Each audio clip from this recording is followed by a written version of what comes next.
Y tenemos con nosotros a don Javier Ortega Smith, abogado de la acusación popular de Vox, y a quien debemos mucho porque ahora mismo estén los golpistas en prisión, los que no están fugados. Muy buenos días, don Javier. Muy buenos días, don Luis. Lo primero de todo, felicidades y el agradecimiento, tanto mío personal como creo de muchísimos de nuestros oyentes y de muchísimos españoles, por todo lo que están ustedes haciendo y usted como abogado en particular. Una pregunta. ¿Qué significa el auto del juez Llarena en cuanto a posibles penas para los 13 acusados de rebelión? ¿A qué penas se enfrentan? El auto de procesamiento. Sí. El auto de procesamiento se refiere a las tres penas, tres delitos por los que se lleva a cabo la investigación. El delito de rebelión, que tiene penas de hasta 25 años, un delito de malversación de caudales públicos y un delito de sedición. Pero realmente lo que ocurre es que han hecho esto no se puede considerar, o tenemos que tenerlo claro, que no es más que basado en los indicios de prueba que tenemos hasta este momento. Y, por tanto, esta calificación jurídica con respecto a la distribución de responsabilidades se va a ver ahora en esta segunda fase, cuando se concreten por las acusaciones los delitos que se están imputando exactamente. Quiero decir que esto, para que se nos entienda, es una aproximación, este auto de procesamiento, una aproximación basada en las pruebas que se han desarrollado a partir de ahora de la instrucción. Pero, en todo caso, apunta a la dirección de delitos de máxima Lo cual gravedad. quiere decir que ahora la instrucción continúa, ¿no? Hasta que se abra el juicio oral, que sería más o menos ¿cuándo?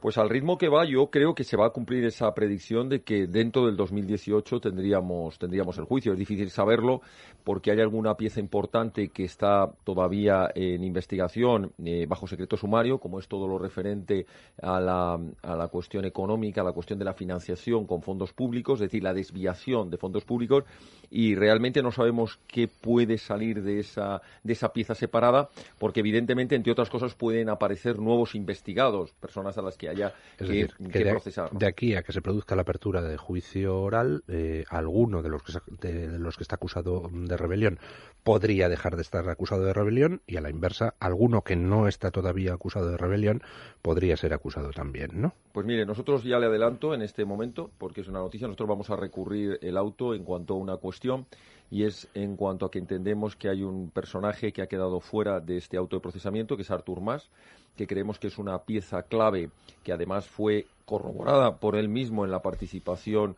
de las distintas reuniones de los llamados grupos estratégicos, o de los órganos de dirección de este golpe de Estado, estratégico y ejecutivo, de los comités ejecutivos estratégicos, una persona que ha tenido un papel muy relevante desde el año 2014, que es en definitiva quien, tras su intento de referéndum o del referéndum ilegal que se hace el 9N del 2014, continúa la misma hoja de ruta. Por tanto, nosotros vamos a intentar que por ejemplo, Artur Mas, pase a ser un procesado más. Es decir, que puede haber variación con respecto a los nombres que están y probablemente... O sea, pero de entrada ustedes van a recurrir el auto de procesamiento de Llarena para que se procese también a Artur Mas por rebelión. Esto es. Sabemos que va a haber recurso de apelación seguro, porque las defensas ya nos lo anunciaron, que van a recurrir, por supuesto, el procesamiento de todos ellos, y, por tanto, aprovechando esa apelación, nosotros también vamos a intentar que quienes han quedado fuera entren. Una pregunta. ¿Cómo afecta el auto de procesamiento de Llarena a la situación de los acusados con respecto a la actividad parlamentaria? Es decir, ¿quedan inhabilitados automáticamente o eso es una decisión aparte que se tomaría en su día? Sí, es decir, no viene directamente en el auto, pero es una medida que se puede tomar con carácter automático en el momento que se produzca la firmeza. Yo entiendo que su señoría, como conoce perfectamente la ley de enjuiciamiento criminal, dándose los requisitos como se dan de organización delictiva, estar siendo acusados de un delito de rebelión y estar en prisión provisional, no ha acordado la inhabilitación para cargo público, porque eso se puede, y nosotros, si no lo toma, lo solicitaremos, porque la ley ley dice una vez firme el auto de procesamiento, será de carácter automático. O sea, una vez que se hayan visto todos los recursos que se puedan plantear ante el propio juez de Llarena o ante una instancia superior. No, pasa directamente a apelación. Pasa directamente ante la sala de apelaciones. Apelación. Sí, porque como estamos en un procedimiento ordinario, con sumario y demás, pasa directamente el recurso que se plantee contra el autoprocesamiento a la sala de apelaciones. Y una vez que ella se pronuncie, entonces ya el juez Llarena, por iniciativa propia o a instancia de ustedes o de la Fiscalía, es cuando puede decretar la inhabilitación y automáticamente todos pierden su condición de diputado. Por supuesto, y de cualquier inhabilitación para cualquier cargo público. Lo cual haría que corrieran todas las listas de Juntos por Cataluña y ERC y veríamos quién entra allí en el nuevo panorama. Claro. Por eso han acelerado el intento de investidura de Turull, lo han intentado acelerar, pero ya decíamos que tiene poca eficacia, porque una vez que se ha resuelto firme el auto, quedaría inhabilitado. O sea, sería Turull el breve. Bueno, había un tuit el otro día buenísimo, perdóname, Luis, que decía de los patrocinadores de la República Independiente de Cataluña durante 7 segundos, el nuevo Turull el breve de 24 minutos. Bueno, ¿cree usted que al final se confirmarán las penas que se están pidiendo para los procesados? ¿O temen ustedes que haya alguna intervención de las alturas políticas para tratar de neutralizar lo que es sin duda un pepinazo en la línea de flotación del buque separatista? Pues mire, yo creo que a las dos preguntas hay que contestar sí. Yo estoy convencido que vamos a lograr que se sienten en el banquillo. Sabemos o estamos convencidos de que va a ser todavía un trayecto difícil, que va a haber muchos tropiezos en el camino, pero estamos convencidos de que al final va a haber sentencias condenatorias con penas muy importantes. Ahora, dicho esto, también es verdad que va a haber todo tipo de presiones. Ya las está habiendo, no solo por algunos medios de comunicación, sino por personajes como el expresidente del gobierno, Felipe González, como líderes como Iceta, partidos políticos como Pablo Iglesias, que ya están lanzando el mensaje de que esto es inaceptable, que no pueden estar en prisión, que hay que buscar un camino dialogado, que hay que pactar con ellos, en fin, más de lo mismo de lo que han venido haciendo en los últimos 40 años, que es frente a quienes estaban destruyendo España de una manera consciente, directa, abierta, pública. Se les seguía poniendo alfombras rojas, se les seguía cediendo competencias, se les seguía negociando con ellos a cambio de unos miserables escaños. Pensemos, por ejemplo, el Partido Popular en Cataluña. Ha preferido que le cediera un voto Esquerra Republicana, enemigo directo, abierto contra lo que significa España, lo que significa Cataluña dentro de España, por tener un grupo parlamentario, a costa de darle la mayoría en las comisiones. Están dispuestos a todo con tal de mantenerse en el poder. Y nosotros, también lo decimos, como acusación popular, estamos dispuestos a hacer todo lo posible para que no lo consigan. Pero las presiones van a estar ahí. Van a seguir las presiones al magistrado instructor, van a seguir las presiones a la Fiscalía, van a seguir las presiones desde todos los medios políticos, mediáticos, etcétera. Y evidentemente no va a ser fácil. Pero creo que al final el pueblo español, porque al final esta acusación popular nos gusta decir que no es la de un partido político, no estamos defendiendo los intereses de un partido político, estamos defendiendo, creemos modestamente, el sentir de la inmensa mayoría de los españoles, la acusación popular del pueblo español frente a los golpistas, frente a los delincuentes, frente a quienes creen que se pueden saltar la ley, destruir la nación, enfrentarnos, romper familias, arruinar economías, pues creo modestamente que les vamos a ganar.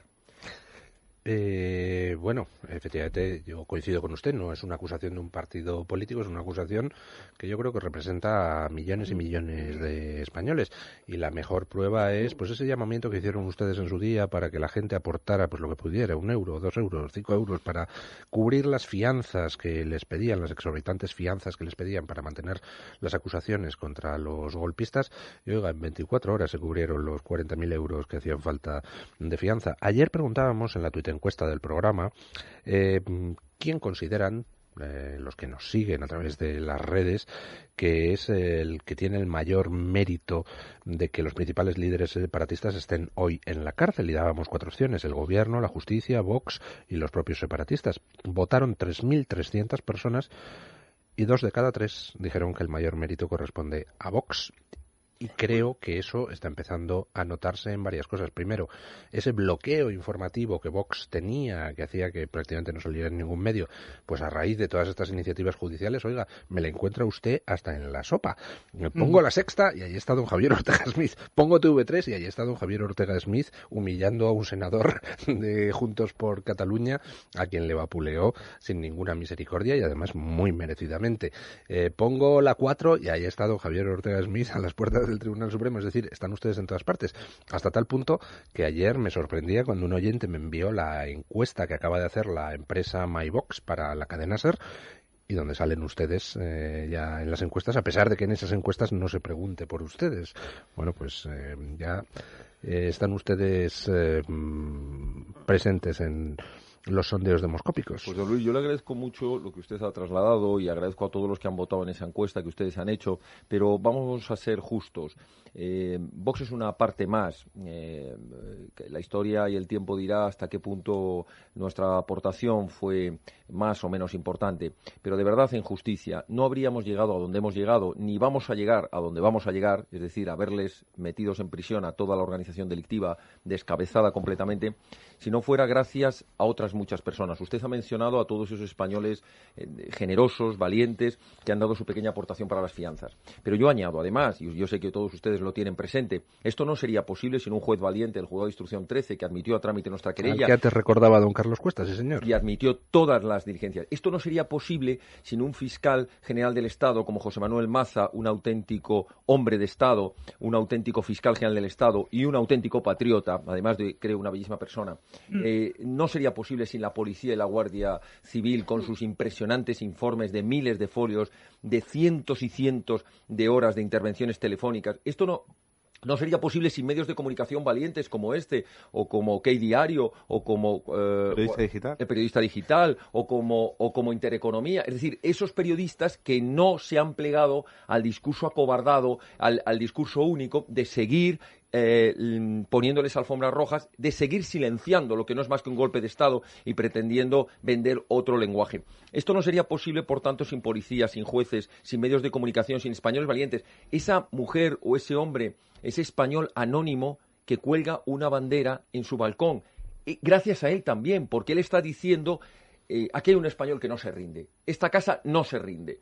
Y eso sumado a miles y miles y miles de banderas, que por cierto invitamos una vez más a que todo el mundo saque más banderas. Tenemos que ver todos los balcones de España con banderas. Hice hace unos días un viaje por el norte de la provincia de Córdoba. Vayas al pueblo al que vayas, te encuentras banderas en los balcones, es espectacular. Sí. Y sobre todo es una alegría verlas en Cataluña. Nosotros estamos viajando frecuentemente a Cataluña y es impresionante verlo en Barcelona, en Tarragona, el otro día en Lérida, en Gerona. Es decir, hay esos españoles valientes que al poner una bandera están siendo señalados por sus vecinos, están siendo insultados desde la calle.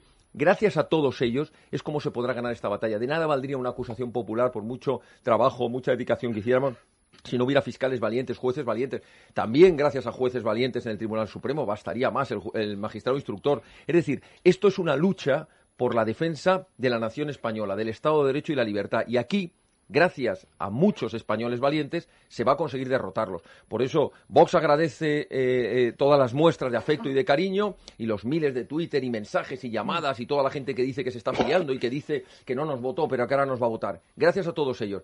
Pero Vox no ha hecho más que hacer algo que, por cierto, deberían haber hecho otros y no han hecho. Nada más que eso. Sí, una consideración rápida y una pregunta. En primer lugar, que Su Majestad el Rey, sin hacer una intervención política, cumplió estrictamente su función, que es encarnar al Estado, representar al Estado, y por lo tanto fue portavoz de la evidencia que es que el Estado tiene que cumplir la ley y los principios que le dan existencia, y creo que eso ha ayudado mucho. Y en segundo lugar, ¿no tiene usted la sensación, es decir, de que Vox lo que ha hecho es dar un enganche a fiscales y jueces que quieren cumplir la ley, que es su obligación, pero a los que la presión política, y en el caso de los fiscales las instrucciones políticas, les dificultaba enormemente, les imposibilitaba en muchos casos cumplir la ley estrictamente? Yo creo que Vox lo que ha hecho, aparte de lo que creía que debía hacer, es darles un enganche, una excusa, unos argumentos a los fiscales para hacer lo que deseaban hacer y no les era fácil, que era cumplir la ley estrictamente. Bueno, Yo añadiría una cuestión más, esto sí es así, pero añadiría una cuestión más. Ya no es una excusa, es darles la oportunidad. Sí. Pongamos un ejemplo. Si Vox el otro día, ante la Sala de Apelaciones del Tribunal Supremo, no llegamos a mantener la petición de prisión para Font hoy estaba en la calle, porque la Sala de Apelaciones no podría, no teniendo a nadie que se hiciese esa solicitud, no podría haber mantenido a Font en prisión. Segundo, si esta acusación popular no hubiera solicitado, por ejemplo, el levantamiento del secreto de las comunicaciones con todos los cientos de correos electrónicos que tenía intervenida la Guardia Civil, hoy no tendríamos una información. Es decir, a la hora de pedir pruebas, a la hora de lograr que se hiciera investigación, estábamos dándoles material probatorio, material inculpatorio, a los magistrados que luego han dictado autores de procesamiento. Por tanto, es un poco ser la causa de la consecuencia. No hubiese sido, por ejemplo, delito de rebelión.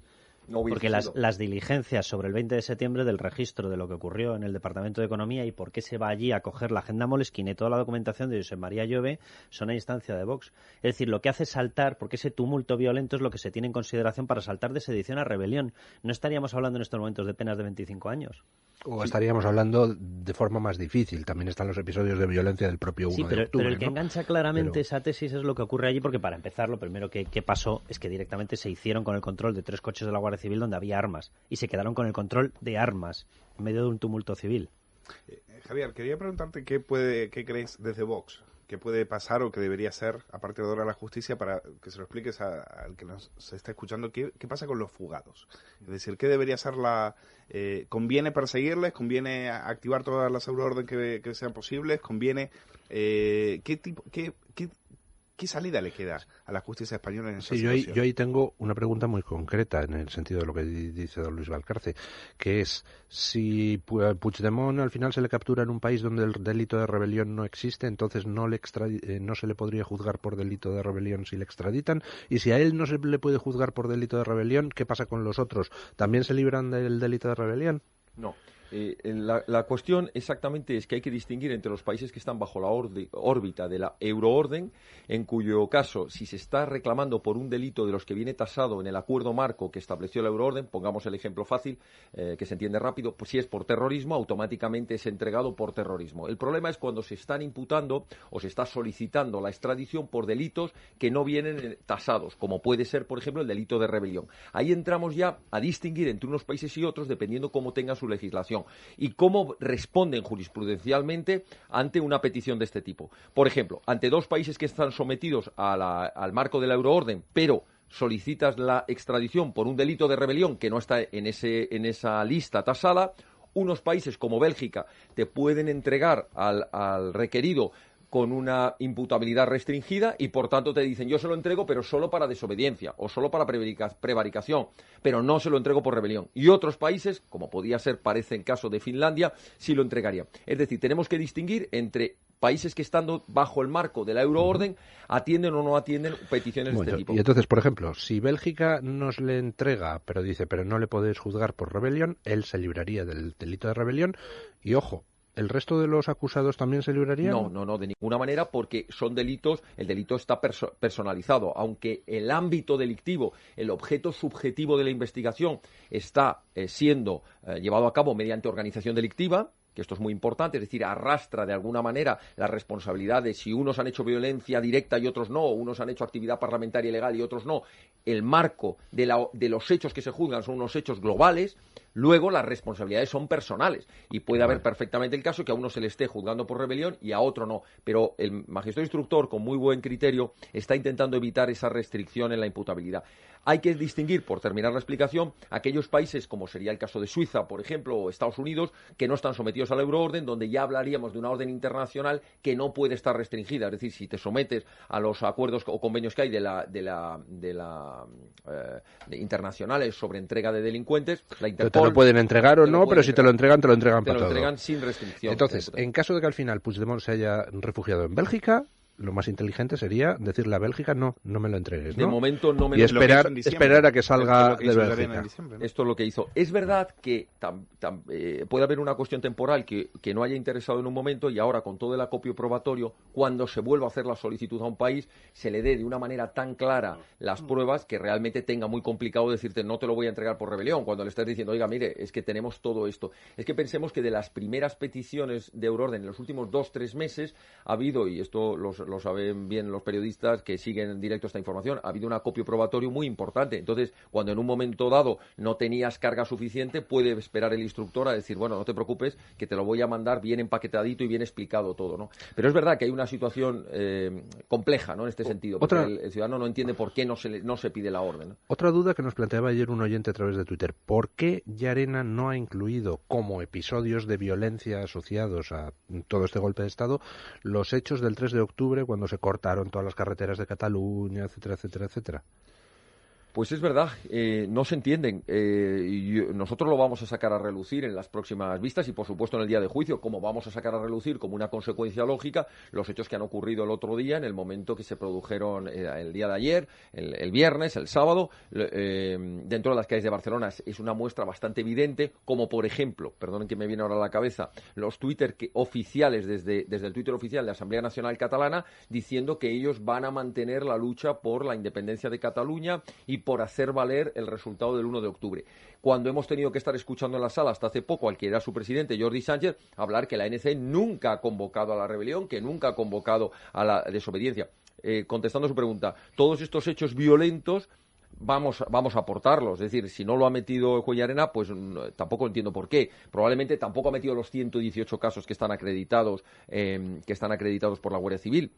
Pero lo que no cabe duda es que desde el año 2012, que es donde hablan los primeros informes de la Guardia Civil, que comienza la investigación sobre la preparación del plan del plan de transición, como llaman ellos, hacia una república catalana, los sucesos que se producen, y de ahí la importancia de meter a Artur Mas como un imputado más, en el 2014 hasta el momento actual, todos esos hechos en su conjunto, los actos de violencia son muy importantes. Y desgraciadamente preveemos que cuanto más se acerque el momento del juicio, los actos de la presión y la violencia en la calle van a ser cada vez mayores, las amenazas, etcétera, etcétera. Javier, te quiero preguntar, bueno, lo primero que quiero decir es que efectivamente, bueno, él ha dicho que esto forma parte de muchos eslabones que han permitido llegar hasta esto, pero hay una cosa que es verdad, y es que Vox ya forma parte de ese grupo de españoles que, oye, a lo largo de la historia de España hay un montón de capítulos de defensa de España por gente que tú los ves y dices, eran 4 pelaos. Bueno, pues los 4 pelaos se hicieron fuerte en una trinchera, los unos eran los tercios, los otros eran los de Filipinas. Oye, esta batalla resulta que ha salido bien, ¿no? Pero yo te quería preguntar por Trapero. Trapero comandaba un cuerpo, es verdad que tenía por encima Batlle, es verdad que tenía por encima Forn, pero comandaba un cuerpo y publicamos en OK Diario una historia que resulta increíble. Estaban colando directamente a los 2 Jordis, más otra persona de Asamblea Nacional Catalana, en las reuniones para que tuviesen acceso a información sensible de la Guardia Civil, para que conociesen los dispositivos, por ejemplo, del 20 de septiembre. ¿Trapero no debería estar en estos momentos siendo sometido exactamente al mismo tratamiento que el resto de golpistas? Bueno, lo está, pero en la Audiencia Nacional. Nuestra posición ha sido clara y en eso hemos coincidido con la Fiscalía. De momento, el magistrado instructor no lo ha visto así. Nosotros hemos pedido que se acumule la causa que hay en la Audiencia Nacional contra Trapero y contra su intendente, que se acumulen a la causa especial del Tribunal Supremo. Creo que nuevamente es una estrategia procesal del instructor. Por alguna razón especial lo mantiene allí y, de hecho, sí está siendo acusado en la Audiencia Nacional por delito de rebelión. El problema es por qué no está ahora mismo acumulado. Nosotros sí entendemos que se mantenga separado la causa que se sigue en el Juzgado de Instrucción 13, porque allí los ideólogos de todo esto están siendo acusados de graves delitos y probablemente se produzcan 2 procedimientos distintos. Aunque los traigamos como testigos importantes de esta causa especial, se entiende que siga la causa por otro lado. Entre otras cosas porque el juzgado de instrucción está haciendo una labor impresionante en cuanto al acopio de pruebas. Pero en concreto, Trapero, nosotros entendemos que no tiene ningún sentido y así lo hemos solicitado, ya digo, y además coincidimos con la Fiscalía en este sentido, que debería estar acumulado la causa. Como se sabe, la causa estuvo en la Audiencia Nacional y allí pidió el juez Llarena a traerse a los que pertenecían a la mesa y a los que pertenecían al gobierno, pero ha dejado allí a Trapero. No se entiende muy bien cuando están los consejeros, donde han pasado como testigos los directores generales de los Mossos. No se entiende que quién era, y así aparece en todas las reuniones, era un eslabón clave, no cumplía órdenes, actuaba al unísono y al sentido de la dirección política. Era un cargo político disfrazado de cargo policial. Y por tanto creo que sí debe estar.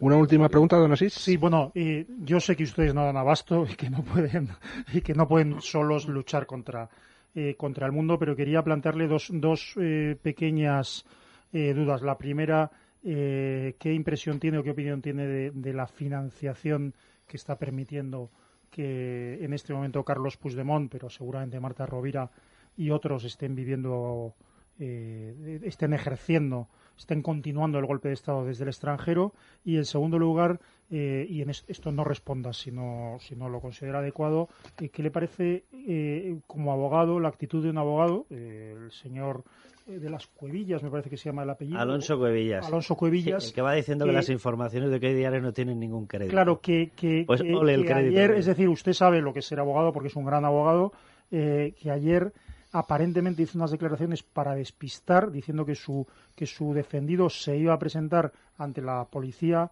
finlandesa y parece que lo que estaba haciendo era despistar y dar tiempo para que se fugara. Usted sabe perfectamente que la posición del abogado no es la posición del cómplice en absoluto, y no estoy seguro de que este abogado la esté entendiendo. Pues hay dos cosas. La parte de la financiación, no nos cabe ninguna duda de que esa financiación, esa estructura que tuvimos la oportunidad de referirle el viernes al instructor respecto a que tienen cobertura económica importante en el exterior, que cuentan no solo con un apoyo económico fuerte, que sin lugar a dudas ha salido de dinero público, no nos cabe ninguna duda, también del apoyo de asociaciones que se dedican precisamente a, bueno, pues hace poco apoyaban a los terroristas, ahora apoyan a los golpistas. También con dinero público. También con dinero público, y no nos cabe duda de que hay algunos estados que son cómplices, vamos a decirlo claramente, como lo ha sido Bélgica, en la impunidad de delincuentes graves. Ahora, en cuanto al letrado Cuevillas, con el que tuve oportunidad de tener un cara a cara en la televisión TV8,